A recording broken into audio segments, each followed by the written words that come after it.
जालन्यात मजूर तरुणाला मारहाण करून लुटले. मोबाईल देण्यास विरोध केल्याने चोरट्यांनी केले कोयत्याने वार. लूटमार करणाऱ्या दोघांच्या कदीम पोलिसांनी तासाभरातच बांधल्या मुसक्या. रेल्वे स्थानक रोडवरील पित्ती पेट्रोल पंप नजीक घडली होती घटना. जालना शहरातील जमुनानगर भागात राहणारा आझम शेख मुख्तार वय 22 वर्ष हा मजुरी कामगार तरुण काल रात्री 10 वाजेच्या सुमारास मित्र सोहेल शेख याच्यासोबत काम आटपून ऑटो रिक्षातून घराकडे निघाला होता.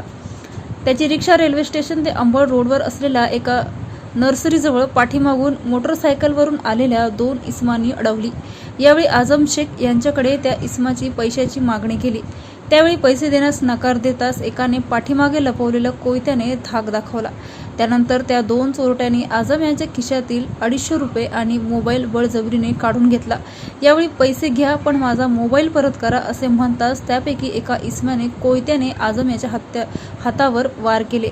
त्यामुळे त्याच्या करंगळी आणि मनगटाला गंभीर जखम होऊन रक्तस्राव झाला. त्यानंतर चोरटे तेथून पसार झाले. त्यानंतर आझम याने जखमी अवस्थेत आपल्या काकाला सोबत घेऊन कदीम जालना पोलीस ठाणे गाठले.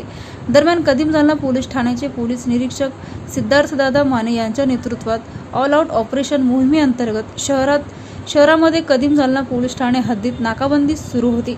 तातडीने पावले उचलून पोलीस निरीक्षक माने यांच्यासह पोलीस उपनिरीक्षक ज्ञानदेव नागरे, बालाजी पद्मने यांच्यासह पोलीस कर्मचाऱ्यांनी रात्री संपूर्ण परिसर पिंजून काढला. अवघ्या तासाभरातच लूटमार करणाऱ्या 2 सराईत चोरट्यांच्या मुसक्या आवळून त्यांना जेरबंद केले आहे.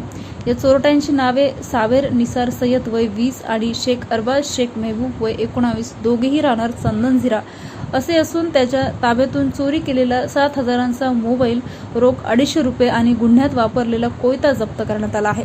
दरम्यान या दोन्ही लूटमार करणाऱ्या गुन्हेगारांना न्यायालयाने 3 दिवसाची पोलीस कोठडी सुनावली आहे.